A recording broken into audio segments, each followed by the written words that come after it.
Okay. Hi, everybody. Yeah, hey, this is a uke video. So for those of you that love ukes, this is for you. The ukulele in America can be attributed to one focal point, and that is the Panama-Pacific World's Fair. This is an exhibition they did in San Francisco in 1915. In 1914, they finished the Panama Canal, and they knew they were going to do it, and they set up this thing, and it's all about travel.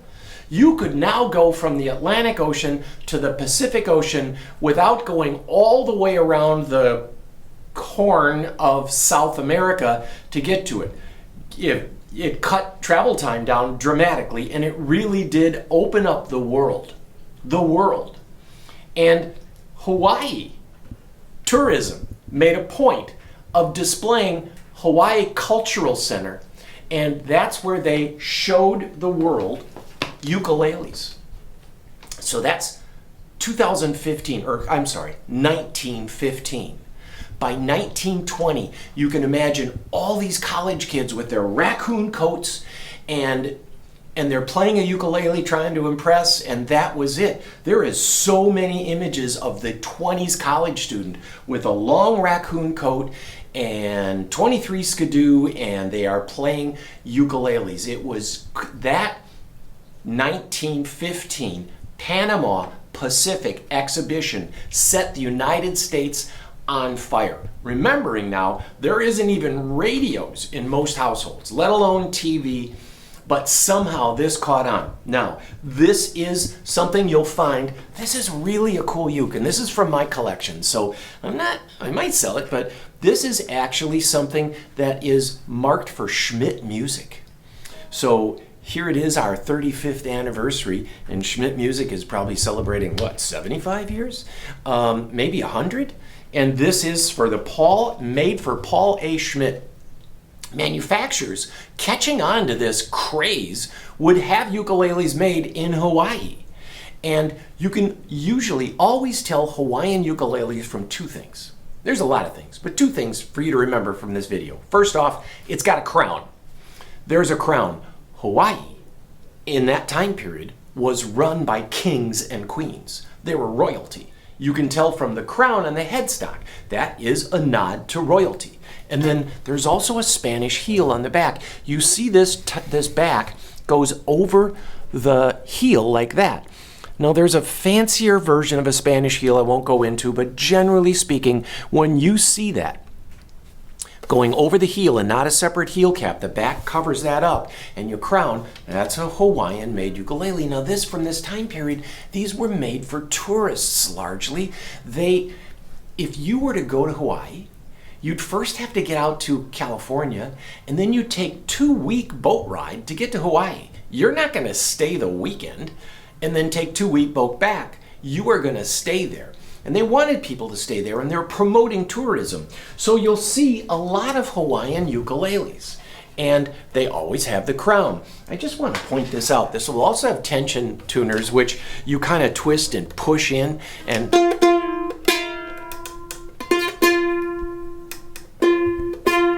almost. No tuner. Listen to this. Yeah, see? It kind of works. It takes a lot of time to get these straight. But this comes with this original case, and this is a 1920s made, and it still has this tapered headstock. It's skinny here, fat here. All these old world traditional manufacturing that today just doesn't exist. Now, I'll point out that a lot of kamakas have the crown. Not all of them, but a lot of them will go to the traditional, but making that Spanish heel, here you have a heel cap. So that just goes on, but the trouble of carving something to match that heel, that takes a lot of work. So everybody jumped on board. This is a Harmony-made ukulele, and this is going to come up for sale. And then with these, you'll notice this rope binding, and then this rope binding that goes up the middle of the fingerboard. you'll notice the tapered headstock, skinny here, fat here, and these push-on tuners. And violins are made like this. A lot of ukuleles are made. It is functional. It's easy to fix. You could cut your own out of some timber if you wanted to. It's important to understand that these were made in that time period for the tourists. And it's also important to understand that they were crudely made. And that's what the beauty of these ukuleles from this time period. They've gone down in value, but it's still possible to find these cute ukes and these hand carved. This is kind of big but small neck. This has a headstock overlay. I don't know if the camera could catch it, but there is actually an overlay, a thick layer of wood that goes over the headstock to finish it. And then if they made one that is plain like this, without any binding like this, there's no binding on it really, right? That is typically a style O or 1. And then as we get into this is typically with some rope binding on it, what most manufacturers would call a style 2. Or they get into this, which is kind of a style 3 with the rope binding here, the rope up here, the larger inlays. That started to get into expensiveness. And then when they did it on the back, that's typically a 4. Here's a Hawaiian guitar that is inlaid like that. And this is a style 3 with neck binding, body binding, sound hole rosette. And this is a gorgeous guitar. And those of you familiar with Weissenborns, they too are these square neck guitars, slack key and very Hawaiian. Now, I'm going to get to my point in a minute. Sorry about all this time, but some of you might find this interesting. This is coming up for sale. This is a ukulele, and the tuners have been replaced with modern tuners, and it still has this tapered headstock. It's skinny here, it's fat here, and it has all these names on the back. Now, I want you to take you back to the Wayback Machine. When this was made, Jonas Kumele is the great-great-grandson of royalty in Maui. Queen Paki was his relative, and he applied to get into that Panama-Pacific World's Fair, and he got the Gold Award. And this says on here, Gold Award on the headstock. And he was allowed then to show his ukuleles at the Panama-Pacific, and they made these, and this is a simple one and probably made for tourists. And here's the thing, many times if you are on your way and you're spending all the thousands of dollars to take a trip to Hawaii, they gave you one of these. So you'd be on the boat and they'd give you and teach you lessons, and people would play and they would have this shared experience on the back. And it's so cool when you looked at this closely. There's all these names on here. It's probably hard to read, but there's Flo, Ethel, Hazel. All the names are in quotation marks. They all got nicknames when they're aboard the boat. And if you can imagine, if you ever seen the movie Titanic, everybody's sitting on board the boat, and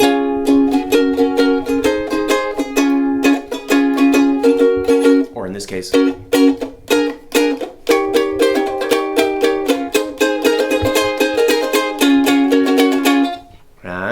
yeah, I know there's about 20% of you that knows what song that is.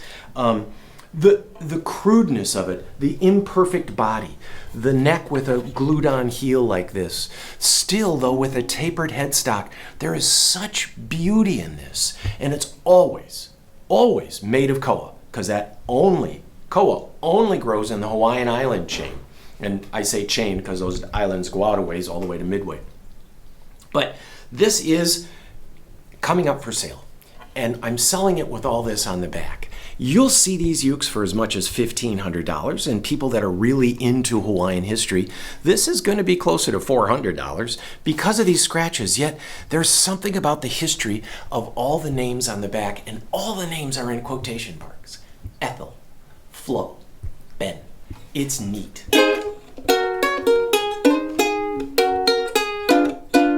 Wait, I'll do this one.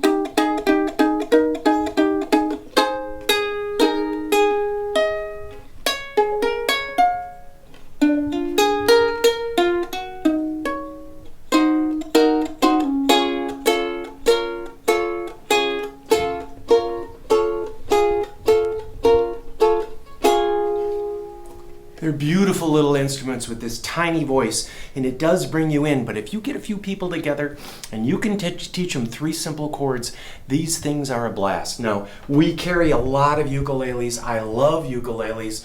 We try to stay away from all the cheap ones. We have never done stuff made in China. No offense, but it's just not our thing. We're looking for the finer ones. We're going to keep looking on these. We're just keeping you up to date. This is coming up for sale. It'll be on the website right now. But this is a Jonas Kumala, and it's got history, baby. History. This is going to put you on the boat, taking 2 weeks to go to Hawaii. Think of the fun.